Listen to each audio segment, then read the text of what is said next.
કે એક ભાઈ મને કે ઠળિયા કે તો કેમ ઓલા ખજૂરભાઈનું તમે બહુ ઉપાડો લીધો તો એ કે તો ત્યાં કાંઈ ઉકેળ્યું નહીં એટલે કે તમે પછી રસોઈના કોન્ટેન્ટ ઉપર વહી જાય.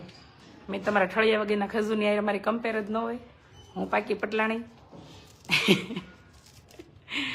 એટલે મેં કીધું ભાઈ રહેવા દો, નહીં ભેગું થાય તો મારે બહેસ કરશો ને તો શેરે આપણે બેને કોટે ચડવું પડશે. એટલે મને આવા બધા ફાલતુ ક્વેશ્ચન કરે ને મને મગજમાં બહુ વધારે લેવા નથી થતું. પણ ગઈકાલે અન્નપૂર્ણા સિંગતેલની મેં એડવર્ટાઈઝ કરી. ખબર તો હતી જ કે ઘણા એના પેટમાં તેલ વયું જાય, ટેન્શન ઉપડી જાય. તો એક તો અમારા જ રિલેટિવ છે એટલે એને મને કંઈ કાળી ધોળી તો કીધું નથી, પણ એવી પોસ્ટ લખી નાખી કે તમે કે મેં વિડીયોમાં એવા શબ્દ વાપર્યા છે કે હું કોઈ ફાલતુ પ્રોડક્ટને પ્રમોટ કરતી નથી. એટલે એ ભાઈ અમારા થાય છે ભત્રીજો, એટલે એને કાંઈ લાંબુ તો કહેવાય એમ નથી. મને કે તમે ફાલતુ પ્રોડક્ટને, એને પોસ્ટ લખી કે તમે ફાલતુ પ્રોડક્ટને કે પ્રમોટ ન કરતા, પણ પ્રોડક્ટ જ ફાલતુ નીકળે તો શું કરશું એમ. તો એના માટેની આજે હું કહી દઉં અહીંયા કે મેં જ્યારે કોઈ ડીલ કર્યું હોય ને ત્યારે પહેલાં પૂછવું હોય કે ભાઈ પૈસો મહત્વનું નથી જીવનમાં મારે, બરાબર, એ તો બે કામ વધારે કરી લેવું. એમ આપણે અંબાણીની દીકરાઈ નથી, પણ મેં કીધું એવી કોઈ સુધી આજ સુધીમાં મેં એડવર્ટાઈઝ નથી કરી કે જેમાં ગેમ હોય, ગેમની એડવર્ટાઈઝ હોય કે ટ્રેન્ડિંગની એડવર્ટાઈઝ હોય. આ કોઈ એવી એડવર્ટાઈઝ મેં કરી નથી. હજારો ઓફરો મળીશ મને મેં પણ મેં ક્યારેય એડવર્ટાઈઝ કરી નથી. શું કામ કે મારી લીધે કોઈના છોકરાઓ કે કોઈ માણસ એમાં ગેમના રવાડે ચડે, અટવાઈ જાય, લેણા દેવા માથે દેવું કરી નાખે અને પછી કાંઈ ન કરે, નારાયણ આત્મહત્યાના પગલાં ભરી લઈને એવું કાંઈ કરે તો મૂળમાં તો આપણે જવાબદાર બનીએ. એટલે લાંબુ વિચારીને મેં ક્યારેય કોઈ દિવસ કોઈ એવી એડવર્ટાઈઝ નથી કરી. બીજું કે કોઈ એવી ફેક વસ્તુની એડવર્ટાઈઝ નથી કરી, ફાલતુ જંક ફૂડની એડવર્ટાઈઝ નથી કરી અત્યાર સુધીમાં. શું કામ કે ખબર હશે એક ભાઈ એટલું બધું હોય તો થોડી કાંઈ ઘરે રસોઈનો કન્ટેન્ટ લઈ લો. અત્યારે હું રોજ બહારથી મંગાવું તો મારે પોહાય એમ છે, માધવ ભગવતીની કૃપાથી કમાણી હારી છે, બરોબર. પણ હું એક હાઉસવાઈફ છું, સાથે સાથે માં છું, તો રોજ હું રાંધીને છોકરાને ખવડાવું છું. તમે વિડીયો જોવો તો જેવું આવડે એવું. તો હું એવા કોઈ ફાલતુ પ્રોડક્ટ એટલે એવા કોઈ ફૂડને કોઈને પ્રમોટ નથી કરતી. કેટલી રોજ એડવર્ટાઈઝની ઓફર આવતી હોય, કોકને મારા પૈસાની પ્રાઇઝ ન પોહાતી હોય, કોક એડવર્ટાઈઝના મને ન પોહાતી હોય કે આ વસ્તુ મને શૂટ થાય એવી નથી. તો આવું ઘણું હોય, બરાબર. એટલે છે ને જ્યારે ડીલ કરી હોય ને ત્યારે પહેલાં પૂછવું હોય કે ભાઈ બોલો આમાં તમારું શું છે એમ, તમારું જે કંઈ હોય પેટમાં લઈ મને કહી દેજો. હું નથી ઈચ્છતી મારા લીધે 4 વ્યક્તિ લે અને કંઈ આગળ જતા મેં કીધું રોન નીકળે ને પછી તમને તો કોઈ કહેવા ન આવે, અમને કહેવા આવે એમ. એટલે એ લોકો એમને કીધું કે કંઈ પણ ભેળસેળ સાબિત કરી દે તો 5 કરોડનું ઇનામ મૂકેલું છે બેની કે પછી એનાથી તો વિશેષ શું હોય ને, તમે ખેડૂત દીકરી છો કે અને તમને તો ખબર હોય જ કે તેલ શુદ્ધ શું કહેવાય એમ. મેં કીધું હા બાપા એ વાત તમારી હા સાચી. તો મેં સિંગતેલની એડવર્ટાઈઝ કરી કાલે અન્નપૂર્ણાવાળાની. તો મને એક ફીલ થયું એક વસ્તુ કે અમુક લોકોની જે કમેન્ટ્સ તો મેં કમેન્ટ સેક્શન તો મેં ફ્રેન્ડ્સ પૂરતું જ કરી દીધું, કારણ કે મારે કોઈને લપવું નહોતું કરવી. મારું સન જ્યારે આવવાનું હોય ત્યારે મારું બધું ધ્યાન મારા દીકરામાં જ હોય, એટલે આપણે લપમાં તો કરવા પોહાય જ નહીં. હવે એ લપ કરવાનો સમય નથી, ઉંમરે નથી. તો મેં કરી કમેન્ટ સેક્શન બંધ. વિચાર્યું કે ચલો એક લાઈવ કરી નાખીએ કે કોઈ પણ માણસ હોય એ બોલવાથી લઈને બાંધવાથી લઈને કોઈ હથિયાર હેઠા મૂકે, જીભ હોય કે રિયલ શસ્ત્ર હોય, તો એનો અર્થ એ ન હોય કે ભૂલી ગયું એ ચલાવતા, બરોબર. તો આ વસ્તુ છે કે કામ ઓછું કર્યું છે, મને ગમે એવું કર્યું છે, મને પોહાય એવું કર્યું છે. ઘરના પૈસા ઘરે ગવાજાવું આ મને નથી ગમતું. મને ઘણા સમય પહેલાં મારે એક મિત્રએ આમાં પૂછ્યું હતું કે તમારે તો બહુ બધા ફોલોવર્સ છે કે આ બધી લેડીઝ હોય કે બહુ બધી જાતિ હોય, ઇન્વિટેશન આવતા હોય, તમારે ઇન્વિટેશન ન આવે? મેં તો આવે, પણ મારે જ્યાં જવું હોય ને એની જ હું સ્ટોરી પોસ્ટ કરું. મારે ન જવું હોય એ લોકોને થેન્ક યુ કહી દો, ખાલી ઇન્વાઇટ કરી હોય ને એટલા માટે. બીજું કે માની લો અત્યારે પીપી સવાણીમાં લગ્ન છે, બરાબર, સ્વાભાવિક છે કે ઇન્ફ્લુએન્સર છે એટલે એને સમાજનો હિસ્સો છે એટલે આવે ઇન્વિટેશન, એમાં કંઈ નવાઈ વાત નથી. હું નહીં ઇજ્જત કહીશ લગ્ન બંધ રહે એવું નથી. તો મારે લગ્નમાં નથી જવું, હું નથી જાતી. 4 વર્ષથી આવે છે ઇન્વિટેશન, હું નથી જાતી, તો હું એ પોસ્ટ ન મૂકું. ઘણી છોકરીઓ પોતાની વાહવાહી કરાવવા માટે ઘણા એવા ફેક ફોલોવર નાખીને બની બેઠેલા ઇન્ફ્લુએન્સરો મૂકે અને મહેશભાઈને ટેગ કરે, થેન્ક યુ ભાઈ તમે અમને બોલાવવા માટે. ખરેખર મહેશભાઈને ઓળખતા ન હોય પર્સનલી પાછા, અને ઓળખતા હોય તો મહેશભાઈના મનમાં પોતાના પ્રત્યે કેટલું માન સન્માન હોય એને ખબર ન હોય પાછી. એટલે હું ન જાઉં એનું કારણ છે કે મારે અમુક વસ્તુ નિસ્સો ન બનવો હોય, મારે પોતાનો સ્વેચ્છાએ નિર્ણય હોય અંગત, એટલે હું ન મૂકું. એટલે મેં કીધું કેમ તમે એવું પૂછ્યું, કે મને એવું વિચાર આવ્યો એમ તમને કે ઇન્વિટેશન ન આવતું હોય. પછી મેં એને 1 થી 10 12 ઇન્વિટેશનના પોસ્ટ મોકલી દીધી. કે મેં બસ જોયું અમારે ન જવું હોય. એટલે હવે ઘરના પૈસા ઘરગવા ન જાઓ, આનો એક મિનિંગ એ થાય છે કે જે જગ્યાએ જવાથી તમારું માન સન્માન હણાય, અથવા તો કોઈ તમને ઇગ્નોર કર્યા, કોઈને તમને તમારું મહત્વ ન આપ્યું, અથવા તો આપણે નથી કહેતા કોઈ આપણો હારથી સ્વાગત કરે, સાયલું ઓઢાડીને તમારું સ્વાગત કરે. ઘરે સાયલું હોય, થપ્પો ભર્યો હોય, ટાઈડ હોય ઓઢ લેવાની હોય, પણ તમારા આત્મસન્માનની તમારી વેલ્યુની તમને એટલી જ બધી પડી હોય તો એવી જગ્યાએ જવાનું ટાળવાનું જ્યાં ભણેલા ગણેલા અભણ્યા અને એવા લોકો પડ્યા છે કે જેને પૈસાનું ઘમંડ જ છે, એને કોઈ જ્ઞાનનું કે બીજી કોઈ વસ્તુનું માણસની માણસાઈનું મહત્વ નથી. ત્યાં જવાનું ટાળવાનું. બીજું ત્યાં જવાનું ટાળવાનું કે જ્યાં તમારે ઘરના પૈસે પેટ્રોલ પુરાવી તમે ઇન્ફ્લુએન્સર બન્યા હશો, તમે કેટલી સમાજની શરૂના સમયમાં જ્યારે તમે આ કામમાં આગળ આવ્યા ત્યારે બહુ બધાની ઘરનાની બહારનાની સમાજની સોસાયટીની બધાની સામનો કર્યો હશે, તમે એની મેણાટોણા સાંભળ્યા હશે, એની તિરસ્કાર ભરી નજરે તમને જોયેલા હશે, તમે એ વસ્તુનો એકલતાનો ભોગ બન્યા હતા જે તે સમયે. આજે ભલે તમારી બાજુ ઊભા રહીને ફોટા પાડવે, પણ જે તે સમયે તમે નીકળ્યા ત્યારે તમને એવું અહેસાસ કરાવ્યો હશે આ તો જો ઓલી વિડીયો બનાવી એ છે, આનો કોઈ કહેવાવાળું નહીં હોય. એના એ લોકો આજે તમારો કોન્ટેક્ટ કરી રહ્યા છે કે બેન અમે આ દુકાન કરી છે, તમે એનું અમારું પ્રમોશન કરી દેશો. તો એવા લોકોને મળવાનું ટાળો કે જેણે શરૂઆતમાં તમારું મોરલ ડાઉન કર્યું હોય, બરાબર. અને એવી જગ્યાએ બિલકુલ ન જાઓ કે જ્યાં તમે તમારી મહેનતથી અહીંયા એટલા આગળ વધ્યા, ફોલોઅર્સ વધારી રહ્યા, અથવા તો તમે તમારું શ્રેષ્ઠ બેસ્ટ કામ આપી રહ્યા છો, સમાજ માટે કંઈ કરી રહ્યા છો, તો તમારા પોતાના ગાડીમાં પેટ્રોલ ભરાવીને અને એવી જગ્યાએ જવાનું બંધ કરો કે જ્યાં તમે જવાથી ઓલા લોકોનું માન વધારે વધી જાય તમારા જવાથી. એટલે આવી જગ્યાએ ન જવા. આજે એક્ઝિબિશન હતું, કરિયાવર એક્ઝિબિશન. ફોન આવ્યો અમારે કરિયાવર એક્ઝિબિશનમાંથી શ્યામભાઈનો કે મેડમ એક રીલ બનાવીને તમારે વિઝિટ કરવાની રહેશે. તો મેં હું ફ્રી વિઝિટ નથી કરતી. એક તો તમારું મેં કીધું ડુમસ રોડ ઉપર આવેલું છે, ક્યાં મોટા વરાસન ક્યાં ડુમસ રોડ. તો મેં કીધું હું ફ્રી વિઝિટ તો નહીં જ કરું. મેં કીધું તો કે તમે શું લેશો ચાર્જ? મેં 10,000 રૂપિયા લઈશ મિનિમમ એમ. તો કે કંઈ વાંધો નહીં. તો એ લોકોએ મારી સાથે 10,000ની ડીલ કરીને અમે લોકો સવારમાં કલાકનો ટાઈમ કાઢીને મસ્ત મજાની સાડીવાડી પહેરી લુક કરીને અને જઈ આવ્યા એમ 10,000ની રીલના અમે વિઝિટ ચાર્જ લીધો, સાથે સાથે 7,000ની શોપિંગ કરી. એવું કંઈ ખાલી હાથે વી એવું નથી. પણ હું કામ એવી જગ્યાએ જવું જોઈએ જ્યાં તમારી જવાથી કેટલું બધું એ લોકોને બેનિફિટ હોય પણ તમને 1 રૂપિયાનું બેનિફિટ ન થવાનું હોય. થોડા દિવસ પહેલા એક બહુ મોટા ઇન્ફ્લુએન્સરે ક્રિએટરે એવો વિડીયો બનાવ્યો હતો કે અમારે તો અહીંયા સુરતમાં ઘંટ જેવા ઇન્ફ્લુએન્સરો છે જે તમને 2 સેન્ડવિચ ફ્રીમાં ખાવા દે કે અથવા તો ફ્રીમાં ફિલ્મ દેખાડી દે ને તો એના ફ્રીમાં રિવ્યૂ આપી દે, અને ફ્રીમાં કે એક સેન્ડવિચ ખવડાવી દે ને તો કે ત્યાં આખું ફેમિલી સેન્ડવિચ ખાવા ધડ્યું જાય. તો કેટલાય લોકોને દાઈસ ચડી ગઈ હતી. તો મેં કીધું જે લોકો ફ્રીમાં ખાવા જતા હોય, જે લોકો ફ્રીમાં આવું કરતા હોય એ લોકો માથે ઓઢ લેવાય. આપણે ફ્રીમાં ન કરતા તો આપણે માથે ઓઢાય જ નહીં, બરાબર ને? તો ફ્રીમાં ખાવા જવું એની કરતાં મારું એવું માનવું છે કે તમે કોઈ પણ વસ્તુને પ્રમોટ કરો ને તેના પૈસા લઈ લેવાના અને પછી જમી આવવાનું. જમવાનું બિલ કેટલું આવે?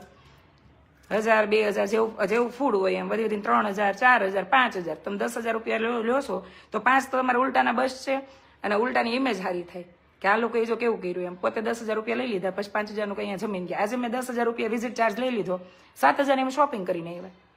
તો એક તમારી પોતાનું એક સ્ટેટસ મજબૂત બને. આ તો તમે કોઈ માન મહત્વ આપે ન આપે અને તમને સાચો ખોટે એક જ વાર કે ફોર્સ કર્યા વગરના કે તમારે આવવાનું છે બેન, ત્યાં તો થેન્ક યુ ફોર ઇન્વાઇટિંગ મી એવી સ્ટોરી મૂકી ગયો તો પછી આમાં તમને કોઈ આગળ જતા પાછળથી કહેવાનું જ છે કે આ બધા મફતિયા છે. આવું થાય. કૃષ્ણા દીદી જે દીકરા મા બાપની ભેગા રાખીને હેરાન કરે છે એનું કયો ને બહુ કરી. મા બાપની ભેગા રાખીને હેરાન કરે છે એટલે કહેવાનું શું તમારું થાય છે એ કયો ને ભાઈ. એટલે છે ને કોઈ પણ પ્રોડક્ટને અમે પ્રમોટ કરીએ ને ત્યારે 10 વાર પૂછીએ કે તમારી પ્રોડક્ટમાં શું છે, આનું કંઈ તમે ગેરંટી આપો છો. કાલે સવારે કોઈ ક્લાયન્ટે અમને ફરિયાદ કરી તો એની જવાબદારી કોણ લેશે? એટલે કંપની સાથે અમે ડીલ કરી હોય ને ત્યારે એના ઓનર સાથે વાત કરી જ હોય અને બધી વાત થઈ જ ગઈ હોય, બરોબર. અને મેં કીધું એમ જેમ મેં વિડીયોમાં કેટલું બળપૂર્વક કીધું છે, ભારપૂર્વક, કે હું કોઈ ફાલતુ પ્રોડક્ટને પ્રમોટ કરતી નથી. તો એમાં આવી ગયું કહેવાય. ફાલતુ પ્રોડક્ટને પ્રમોટ નથી કરતા એટલે ફાલતુને ન જ કરતા હોય. અને જે પ્રોડક્ટને પ્રમોટ કરી હોય ને એ લોકોની બાહે ધરી લીધી હોય કે આમાં કોઈ ભેળસેળ હશે અને કંઈ પણ થશે તો એની જવાબદારી તમારી રહેશે. જો કે મેં કોઈ ડિસ્ક્લાઇમર મૂક્યું નથી વિડીયોમાં, કારણ કે એ ભાઈએ જ મને કીધું છે, બરાબર. એટલે હાય અમે યુકે સ્ટારથી કેમ છો? બસ શાંતિ શાંતિ. Hi my name is Deepika from London. Hi Deepika.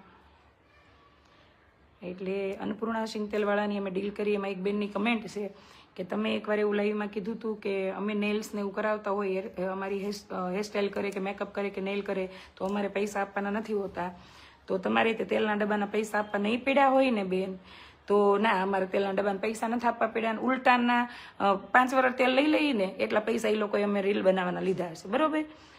તો આ લીધા હશે તેને અમારું મોઢું બહુ ખૂબસૂરત છે એટલે નથી દીધા, એટલે એને નથી દીધા. પણ અમારા જે શબ્દો ભારપૂર્વક અમે બોલ્યા છે અને અમારા જે એક જ દિવસમાં 2 લાખ લોકોએ જે એની વિડીયો જોયો છે, યુટ્યુબમાં 1 લાખ પ્લસ વ્યૂ છે, ઇન્સ્ટાગ્રામ ફેસબુકમાં 1 લાખ છે, તો એના અમે પૈસા લીધા છે, બરોબર. અને દરેક માણસની પાસે પોતાના ફોલોવર હોય તો આ બધી વસ્તુ કરવાના જ છે. મેં તો ઓછા લીધા હશે. અન્નપૂર્ણાવાળાએ તો કેટલા વિઝા નહીં દીધા હશે, બધાને ખબર હશે. ને એના હોબાળા હોતે નતા. અમુક તો અન્નપૂર્ણામાંથી પાર્ટનરશિપ લેવા માટે ધમપસાડા કર્યા. નો પાર્ટનરશિપ મળી તો પોતાના નામનું તેલ બનાવી નાખ્યું. ત્યાં સુધીની ડીલું કરીશ. અમે કોઈને લૂંટી નથી લીધા, અમે અમારા હિસ્સાના જ લીધા હશે, બરોબર. અને અન્નપૂર્ણાવાળા ભાઈને મેં ક્યારેય નહોતું કીધું કે તમે તેલ મોકલાવજો. એણે એવું કીધું કે બેન અમારા તરફથી તમને આખા વર્ષનું તેલ. ખાસ એક કમેન્ટ કે તમે 3 ડબ્બા તેલ ખાવશો તો દોઢાવ. અન્નપૂર્ણાવાળાએ તો અત્યારે તેલ મોકલ્યું. મારી ઘરે દિવાળીએ 2 ડબ્બા એક હારે તેલ આવ્યું હતું, એમાંથી 1 ડબ્બો આખો ભરેલો પીડ્યો હશે અને 1 હજી અધૂરો ભરેલો પીડ્યો હશે. એટલે તેલ 3 ડબ્બે ન થાય. ઘરે મહેમાન એટલા હોય મારે, અને મારે કંઈક ને કંઈક બનાવવાનું એટલું હોય. તો આવું બધું હાલે છે. ક્યારેક એમ વિચારે કે આવી કમેન્ટોથી જ લોકો કરતા હોય કે જેને મગજ જ લાંબુ ન હાલતું હોય. એક તો ઘરમાં અમે ખાવાવાળા 3 સભ્યો છે, બરાબર. એમાં રાઈસ ને બીજું બધું જંક ફૂડ ખાતા હોય, બહાર જવાનું થતું હોય વધારે, અને ઘી ખવાતું હોય છે, તો ઓઇલ ઓછું ખાતા હોય છે. અત્યારે કોલેસ્ટ્રોલ ને બધું વધતું હોય છે, એને ધ્યાનમાં રાખીને તો 3 ડબ્બી થઈ રહી. જેને થઈ રહી એને 3 ડબ્બી થઈ રહી, અને ન થાય એને 12 મહિનાના 12 હોતે ને જોઈશ. મેં એવા લોકો જોયા હશે. એટલે બહુ વિચારીને બોલાય, તમારી બુદ્ધિનું પ્રદર્શન કર્યા વગર, બરાબર. તો રોલરોને એક નમ્ર વિનંતી કે અમારી લાઈવમાં આવી નવી કમેન્ટો કરવી, એટલે સોરી પોસ્ટમાં વિડીયોઝમાં, તો તમે કંઈક કામ કરવા માંડો ભાઈ, કે તમારા મોઢા તમારા કરતાં સારા જ હશે. કારણ કે બીજાને કમેન્ટ કરવા જાય ને એ બધા સર્વગુણ સંપન્ન હોય. તો તમે પણ આવી રીતે ઘરે પૈસા કમાવો, એ રીતે પરિસ્થિતિ ઊભી કરો. ઇન્સ્ટાગ્રામ કે ફેસબુક ક્યારેય અમારું મોઢું બહુ સારું જોઈને તે પૈસા નહોતું આપતું. એ લોકોને અમારું કામ સારું લાગ્યું ને એટલે પૈસા આપવાનું ચાલુ કર્યા. તો તમે એમ કરવા માંડો, સારું કામ, કોકનામાં જઈને કમેન્ટો કરવી, કોકને મેથી મારવી, કોકને બેઠી પોસ્ટ મૂકીને અને ફેક આઈડીઓ બનાવી અને જલસા કરવાવાળા લોકોને ખાસ એક નમ્ર વિનંતી કે તમારામાં તેડ હોય તો તમારા પોતાના હાથે કામ કરો. તમારી પોતાની અંદર જે ઓલી કહીએ ને કે ટેલેન્ટ હોય ને, ક્રિએટિવિટી, એ તમે કરો અને પછી તમારી રીતે તમે પૈસા કમાવો. મારી રશ્મિના નામથી મારી એક ફેક આઈડી બનાવી છે, એમાં લિટરલી કોપી કરીને અને કોઈ પોસ્ટ ઉપર પોસ્ટ મૂકી જ રહ્યું છે. જેથી હાથમાં આવશે તેથી તો પૂરું જ છે, મેં એની કામગીરી ચાલુ કરી જ છે. પણ આવા લોકોથી સતત અમે હેરાન પરેશાન હોય કે જે અમારા કામમાં સતત આડા આવતા હોય, પણ અમારું કામ તો છોડવાનું ન હોય. એટલે આજે વિચાર્યું એક ફેસબુકમાં લાઈવ કરવાનું થાય જ છે કે આપણે કોઈને દુશ્મન બનાવતા જ નથી, બરાબર. તો હું જે મારું વર્ક કરું છું ને એ બહુ બેસ્ટ અને શ્રેષ્ઠ રીતે કરું છું. તમને મજા આવે તો જોવાય, નહીંતર આપણે બ્લોક લિસ્ટ ઓપન જ હોય, આની અંદર બ્લોક કરી દેવાના, બરાબર. એમાં 4.5 લોકો મને ફોલો કરે છે, 3.5 લાખ સોરી. તો એ 3.5 લાખ લોકો થોડા કે મને બધા આમ હારી જ ગણતા હોય, એને બધાનું પસંદ જ હોય. અડધા ઉપરનાનું ન ગમતી હોય, મીઠા દુશ્મન નહીં હોય મારે એમાં. તો અને કોઈ ભેગું જ ન થાય ને બધાને આપણે ગમી. ઘરમાં રહેતા હોય 5 વ્યક્તિ, એમાં 4 વ્યક્તિને આપણે ન ગમતા હોય, એકને જ ગમતા હોય. આવું હાલતું હોય. મારું મોઢું ને હાથ બે હલે છે એટલે કમેન્ટ રીડ નથી થઈ. અને અમારા દેવરજી 1 ધારા જોવે છે, તો એમાંથી એક કમેન્ટ કરી નથી. બોલો હું પરિમલભાઈ ફ્રી થઈ ગયા તમે? અત્યારે પણ કંઈ કામ કરતા લાગો છો? હા, જો મેથી વીણી, ધાણા વીણા, મારો સન આવે છે આજે હોસ્ટેલથી, તો એની ફરમાઈશ આવી ગઈ છે, મમ્મી થેપલા બનાવું છું. તો હવે 10 દિવસ એની સેવામાં હાજર. નાનાને પરીક્ષા નજીક છે તો એ વાંચે છે, તો હમણાં તો રાતે 2-3 વાર ઉઠવાનું એના માટે થતું હોય, કોફી ને મિલ્કશેક ને એનો નાસ્તો ના તે હુઈ ગયો હોય તો વળી પાછો એને ઓઢાડવા જાઓ, લાઇટ બંધ કરવા જાઓ, જાગતો હોય તો ચાનું ને એનું પૂછવા જાઓ, એવું બધું હાલે છે હમણાં. ધાણા મેથી કટિંગ થાય છે. ભાઈ તો આવવાના છે 11:30, પણ થેપલા તો વહેલા બનાવી નાખું, એને બાપા તો વહેલા આવશે, 7 વાગ્યા હશે, એ 8 વાગે આવે છે. તો જે લોકોને મારા લાઈવ જોવાની ટેવ છે, જેને લાઈવ ગમે છે, એ લોકોને જણાવી દો કે રોજે સાંજે 9:30 થી 10 વાગ્યાના ટાઈમમાં હું યુટ્યુબ પર લાઈવ કરું છું. તો લાઈવ જોજો. લાઈવ કર્યા પછી પોસ્ટ પણ કરી દઉં છું, તો તમે બીજા દિવસે પણ જોઈ શકો. અને યુટ્યુબની 2 વસ્તુ, એક ખાસિયત એવી છે કે યુટ્યુબનું લાઈવ છે એમાં રોજે 2500, 3000, 3500, હાઈએસ્ટ 4-5 હજાર લોકો લાઈવ જોતા હોય છે, અને એના અમને ડોલર મળતા હોય છે. તો મારે 2 ફાયદા હોય છે, એટલે અમે વધારે લાઈવ એમાં કરીએ છીએ.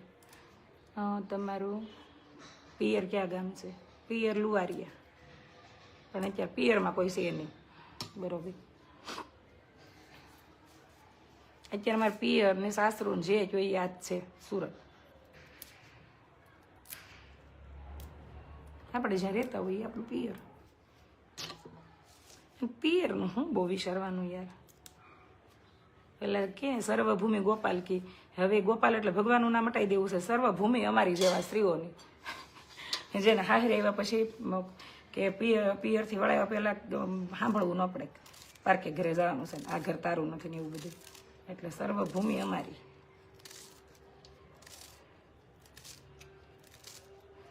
તો ચલો, કોઈ મેસેજ લાંબા આપવાના નહોતા, બસ આ જ મેસેજ આપવાના હતા કે કામ કરો અને કરવા દો, જીવો અને જીવવા દો, બરાબર. કોઈને નડોમાં, શાંતિથી થાય તો કરો, 2-5 પૈસા તમે કમાઓ, અથવા તો કોકને પ્રોત્સાહિત કરો.